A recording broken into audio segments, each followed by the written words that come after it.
प्रिय विद्यार्थियों, कक्षा 6 के लिए आज का पाठ है अक्षरों का महत्व।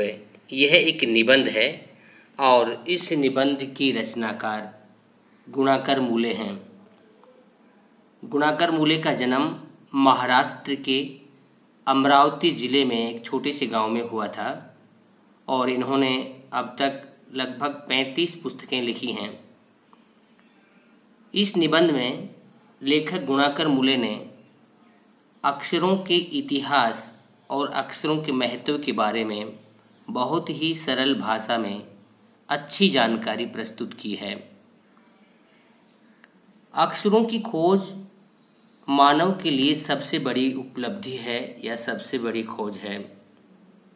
हम इसके माध्यम से अपने मन के भाव या अपने विचारों को लिख सकते हैं। पुराने ज़माने के लोग ये मानते थे कि अक्षरों की खोज किसी ईश्वर ने या भगवान ने की है, परंतु गुणाकर मूले ने इस निबंध में इस बात को स्पष्ट किया है कि आज से 6000 साल पहले अक्षरों की खोज मानव ने ही की थी। अक्षरों की कहानी।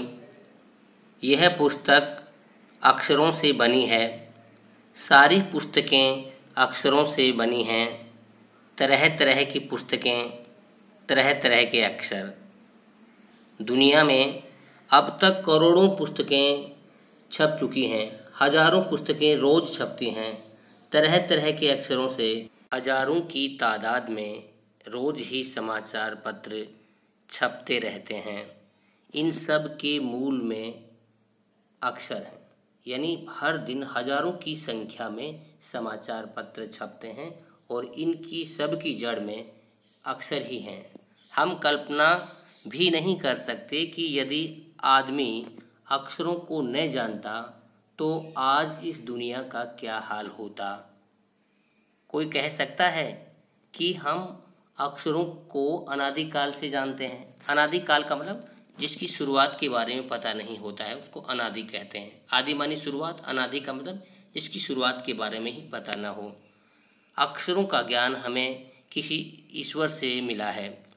पुराने ज़माने के लोग सचमुच ही सोचते थे कि अक्षरों की खोज ईश्वर ने की है। यानी पुराने ज़माने के लोग अक्षरों के बारे में क्या सोचते थे, महत्वपूर्ण बात है, इसको लाइन कर देते हैं। पुराने ज़माने के लोग यह सोचते थे कि अक्षरों की खोज ईश्वर ने की है, बल्कि स्वयं आदमी ने की है। हम जानते हैं कि ईश्वर ने नहीं की, इन अक्षरों की खोज स्वयं आदमी ने की है। अब तो हम यह भी जानते हैं कि इन अक्षरों की खोज किस देश में किस समय हुई। हमारी यह धरती लगभग 5 अरब साल पुरानी है। बहुत महत्वपूर्ण बात है, इसको हम टिक कर सकते हैं। हमारी ये धरती लगभग 5 अरब साल पुरानी है। तक 2-3 अरब साल तक इस धरती पर किसी प्रकार के जीव जंतु नहीं थे। यानी 2-3 अरब साल तक इस धरती पर कोई भी जीव जंतु, कोई भी जानवर नहीं थे। फिर करोड़ों साल तक केवल जानवरों और वनस्पतियों का ही इस धरती पर राज्य रहा। यानी आदमी के जन्म से पहले इस धरती पर केवल पेड़ पौधे और जानवर ही रहते थे। आदमी ने इस धरती पर कोई 5 लाख साल पहले जन्म लिया। बहुत महत्वपूर्ण बात है। यानी इस धरती पर आदमी का जन्म 5 लाख साल पहले हुआ था। धीरे धीरे उसका विकास हुआ। यानी जिस स्थिति में मानव आज है उस स्थिति में शुरुआत में नहीं था।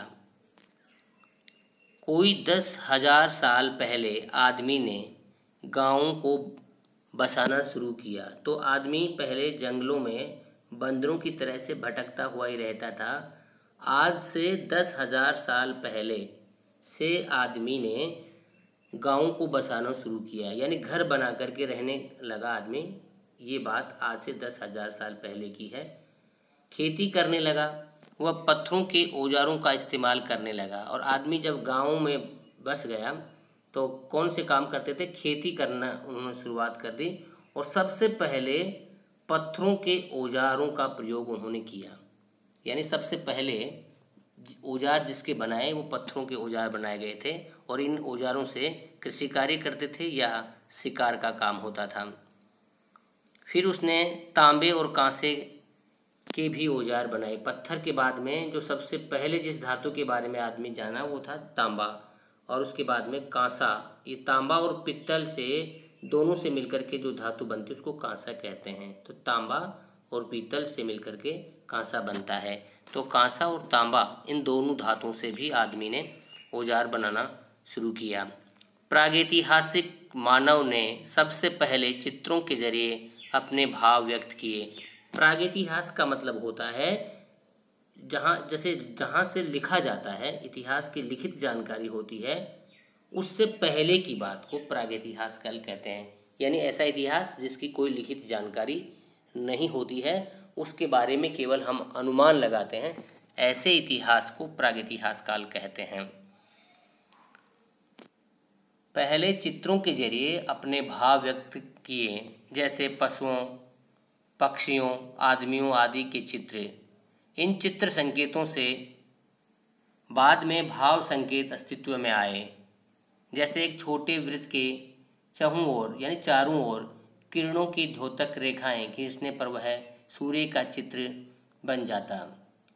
बाद में यही चित्र ताप या धूप का द्योतक बन गया। इस तरह अनेक भाव संकेत अस्तित्व में आए। तब जाकर काफ़ी बाद में आदमी ने अक्षरों की खोज की।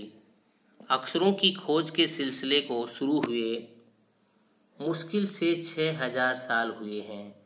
यानी आज से 6000 साल पहले से ही हमने पढ़ना लिखना सीखा है।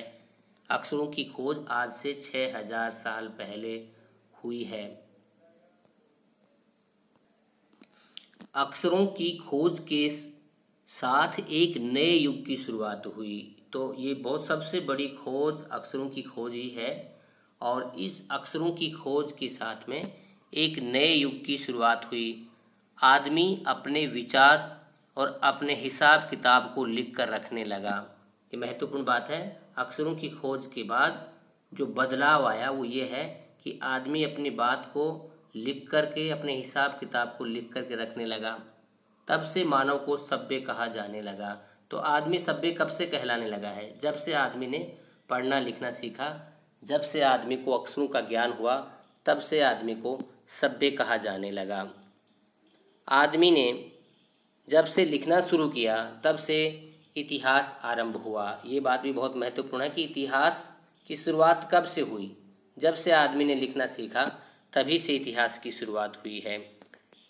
किसी भी कौम यानी किसी भी जाति या धर्म का इतिहास तब से शुरू होता है जब से आदमी के लिखे हुए लेख मिलने लग जाते हैं। इस प्रकार इतिहास को शुरू हुए मुश्किल से 6000 साल हुए हैं। यानी इतिहास ज़्यादा पुराना नहीं है, 6000 साल पुराना ही है। इससे पहले आदमी लिखना पढ़ना नहीं जानता था। इससे पहले के काल को प्रागैतिहासिक काल कहा जाता है। ये परिभाषा होगी कि प्रागैतिहासिक काल किसे कहते हैं। यानी जो लिखित इतिहास से पहले के काल को ही प्रागैतिहासिक काल कहा जाता है। बहुत महत्वपूर्ण बात है, आप इसको लिख सकते हैं।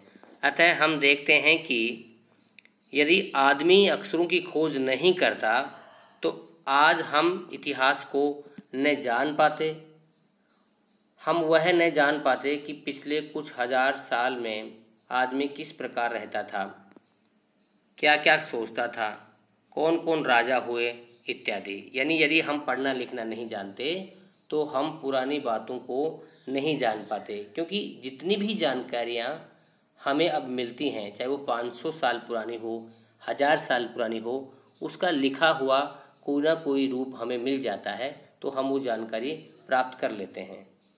और ये जानकारी हम 6000 साल पहले तक की ही प्राप्त कर पाते हैं, इससे पहले की नहीं, क्योंकि उससे पहले हम पढ़ना लिखना नहीं जानते थे। अक्षरों की खोज मनुष्य की सबसे बड़ी खोज है। इस बात को, इस पाठ का सबसे महत्वपूर्ण अंश है ये, इस पाठ की सबसे महत्वपूर्ण बात है ये कि अक्षरों की खोज मनुष्य की सबसे बड़ी खोज है। अक्षरों की खोज करने के बाद ही मनुष्य अपने विचारों को लिख कर रखने लगा। अक्षरों की खोज के बाद में मनुष्य अपने विचारों को लिख कर रखने लगा। इस प्रकार एक पीढ़ी के ज्ञान का इस्तेमाल दूसरी पीढ़ी करने लगी। पीढ़ी का मतलब वंश परंपरा को कहते हैं। जैसे हमारे दादा की लिखी हुई किताब को हम पढ़ सकते हैं, हमारे पिताजी की लिखी किताब को हम पढ़ सकते हैं, तो एक के बाद एक आने वाली पीढ़ियाँ पुरानी पीढ़ियों के ज्ञान का उपयोग करने लगी। ये सब तभी संभव हुआ जब व्यक्ति को अक्षरों का ज्ञान हुआ। अक्षरों की खोज करने के बाद पिछले 6000 सालों में मानव जाति का तेजी से विकास हुआ। ये महत्व है अक्षरों का और उनसे बनी हुई लिपियों का। लिपि अक्षरों को लिखने वाले चित्र को लिपि कहते हैं। जैसे हमने ये चित्र बना दिया, एक चित्र है, इस चित्र को देखते ही आप में से अधिकतर लोग बता देंगे कि अंग्रेजी भाषा का यह पहला अक्षर है। तो किसी भी ध्वनि को का जो लिखित रूप होता है, जो चित्र होता है ध्वनि का, उसको लिपि कहते हैं। अतः हम सबको अक्षरों की कहानी मालूम होनी चाहिए। आज जिन अक्षरों को हम पढ़ते या लिखते हैं वे कब बनाए गए, कहाँ बने और किसने बनाए, ये जानना ज़रूरी है भी। गुणाकर मूले।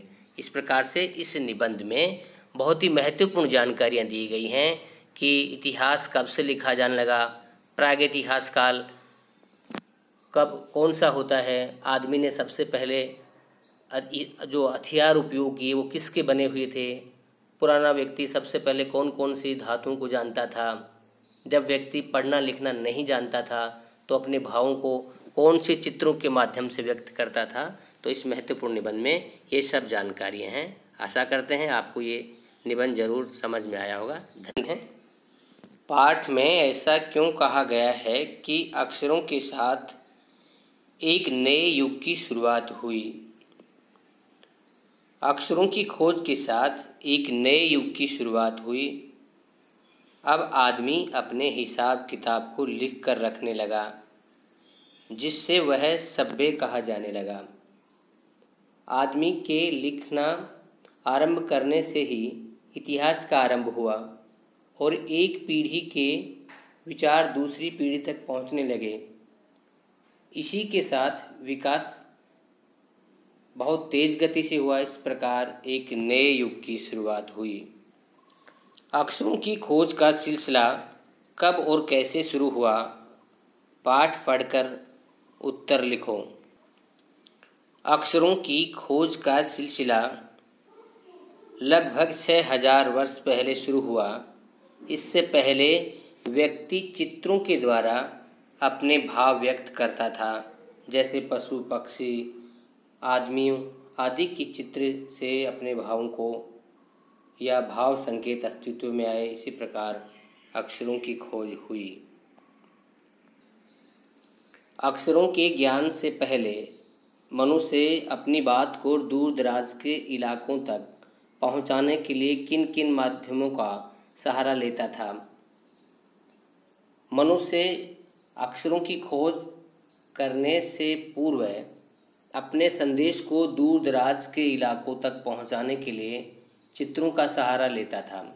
वह पशु पक्षियों आदमियों तथा अन्य वस्तुओं के चित्र बनाकर अपनी बात दूर दराज के इलाकों में पहुंचाता था।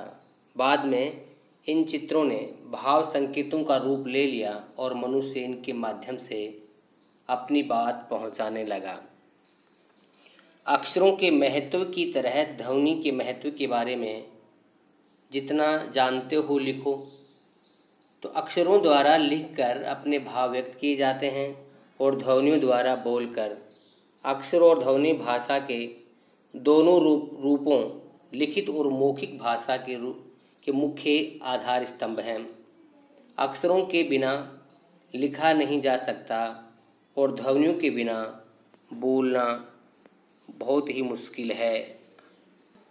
हम यूँ कह सकते हैं कि अक्षरों का संबंध आँख से है और ध्वनियों का संबंध कान से है। आशा करते हैं ये निबंध आपको समझ में आया होगा। धन्यवाद।